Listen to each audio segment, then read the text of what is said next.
Hola a todos y todas, ¿cómo están? Espero que estén súper bien.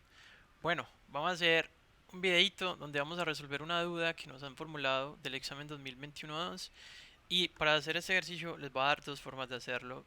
Una muy intuitiva, la que nos gusta, aplicando malicia indígena y la otra pues vamos a formalizar el problema que tampoco es difícil. Listo. Entonces primero empecemos leyendo el problema.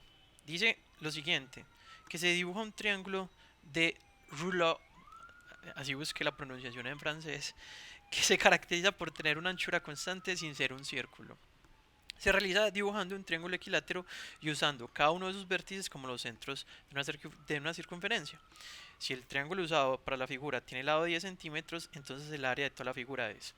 Bueno, entonces básicamente lo que nos dicen es que aquí hay dentro de un triángulo equilátero y que los vértices de este triángulo equilátero sirven de, de, de centros para los círculos, para hacer segmentos de círculos.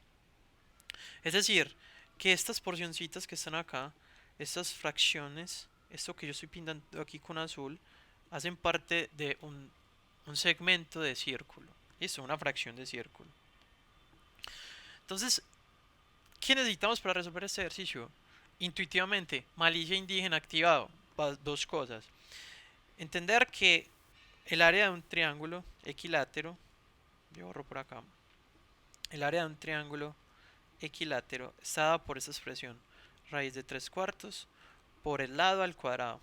Eso es digamos que una fórmula que es fácil de demostrar, que la hemos trabajado mucho en clase y que me sirve para calcular de una manera sencilla el área de un triángulo equilátero.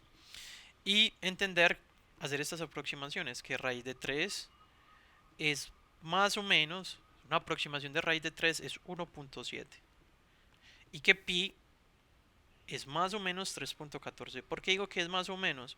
Porque ambos números, tanto raíz de 3 como pi, son números irracionales.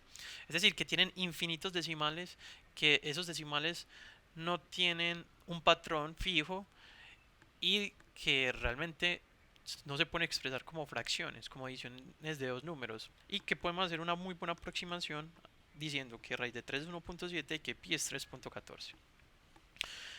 Entonces, ¿qué vamos a hacer? En primera instancia vamos a calcular el área de ese triángulo, del triángulo amarillo que, no están, que tenemos ahí en la figura.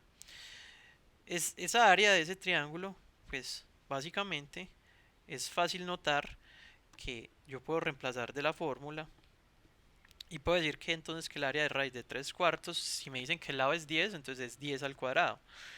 Y eso es lo mismo que tener raíz de 3 cuartos por 10 al cuadrado, que es 100, y 100 dividido 4 es 25 raíz de 3.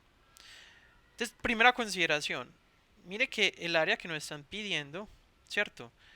Básicamente es el área de un triángulo equilátero más estas partecitas que yo estoy apuntando con el mouse. Pero yo ya sé que esa área del triángulo equilátero necesariamente tiene que tener una raíz de 3, ¿cierto? Entonces, por ejemplo, como yo sé que tiene que tener una raíz de 3, yo puedo entrar cal- quitar, cancelar la opción C, descartarla. ¿Por qué? Porque observen que la opción C no tiene raíz de 3 por ningún lado, ¿cierto? Entonces, ¿por qué? Porque tengo que incluir el triángulo equilátero y el triángulo equilátero tiene una raíz de 3, ¿cierto? De hecho es 25 raíz de 3. En la opción C no hay raíz de 3. Ahora, estas partecitas que las voy a pintar con las voy a colorear con este color azulcito, son partes de circunferencia. Son unas partes de una circunferencia, eso lo dice literalmente el texto. Y tenemos que entender que el área de una circunferencia, ¿cierto? El concepto ahí importante es el área de una circunferencia, es pi por radio al cuadrado. Es decir, siempre que yo estoy hallando áreas de circunferencia, tiene que tener algo de pi, ¿cierto? El valor que tengo que tener presente es pi. Y obsérvense que en la opción D no hay nada que tenga pi, entonces yo la descarto. Mejor dicho, las respuestas deben estar compuestas de dos cosas, de un raíz de 3 por el área del triángulo equilátero y pi por las partes de la circunferencia, entonces descarto C y D por esa razón. Ahora vamos a utilizar eso que les acabo de mencionar, las aproximaciones a raíz de 3 y de pi. Entonces, por ejemplo, si yo quiero decir cuánto es 25 raíz de 3 en un número fijo, ¿cierto? En un número fijo, pues básicamente yo puedo reemplazar, decir que raíz de 3 es 1,7. Y si yo hago la multiplicación 25 por 1,7, eso nos da que es 42,5. Listo. Para qué hice ese reemplazo? Para tener una perspectiva de cuánto es el tamaño, cuánto es el área en centímetros cuadrados de ese triángulo, ¿cierto? Entonces, del triángulo amarillo que voy a volver a pintar acá. Listo, de ese triángulo amarillo. Entonces, a ver, si somos un poquito astutos y utilizamos la malicia indígena, yo quiero que ustedes respondan a esta pregunta. Si el área del triángulo es 42,5, ¿cómo debería ser el área de las partes que yo sombré con azulito? ¿Mayores o menores que 42,5? Desde la geometría del dibujo, que está bien proporcionado, esa área se nota que debe ser menor a 42,5.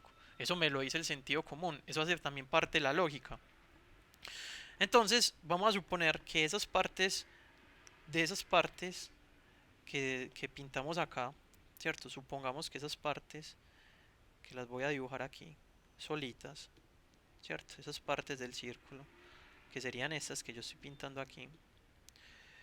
Pues, a ver, o dos cosas, o son menores que 42,5 o como mucho deben ser 42,5. Entonces, supongamos el hipotético caso, que fuesen iguales a 42,5.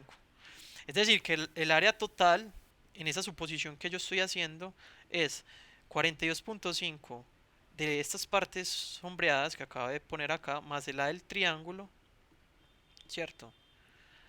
Entonces, a lo sumo, es decir, como máximo, esta área del triángulo más de las partes azules tiene que ser 85 centímetros cuadrados. Eso. Es decir, estoy exagerando. Es decir, eso, ¿por qué? Porque estoy diciendo que estas partes azules son las mismas que el triángulo. De hecho, desde la perspectiva se nota que son menores, pero exageremos y supongamos que sean iguales. Entonces, digamos que este es el mayor valor del área posible desde una perspectiva visual. Entonces, claramente me quedan dos opciones de respuesta, la A y la B. Entonces miren que la B no podría ser. ¿Por qué no podría ser la B? Porque si yo reemplazo y utilizo, por ejemplo, decir que pi es 3,14 menos raíz de 3, que es 1,7. Si yo multiplico 100 por 3,14, eso me da 314. Menos 1,7, eso sería 312,3. Estoy diciendo que reemplazando esos valores, que si escojo la B, el área de lo azul con lo del triángulo es 312,3. Significaría que el área de lo azul es más de 200, es decir, es muchas veces más grande lo del triángulo, y eso no tiene sentido, ¿cierto? A lo sumo tendría que ser 85. Entonces, de hecho, esta se descarta porque, digamos que se sale de esta suposición, de este cálculo que hice, entonces, por obvias razones, me queda que la opción es la A. Listo. Entonces aquí miren que no hice muchos cálculos, ¿cierto? Simplemente hice algunas suposiciones interesantes. Eso se llama eh, pensar geométricamente el ejercicio desde la dimensión. Y simplemente analizando las opciones de respuesta, yo puedo concluir que la A. Si ustedes quieren ver la solución de este ejercicio de una forma, digamos que más procedimental, más formal, les voy a compartir un videito donde ustedes van a poder apreciarla, que no es para nada difícil. Pero en síntesis, una solución rápida y concisa para el examen de admisión es esta que yo les puedo estar brindando. Listo, espero me haya hecho entender. Y bueno, un abrazo, que estén muy bien. Estudien bastante para el examen.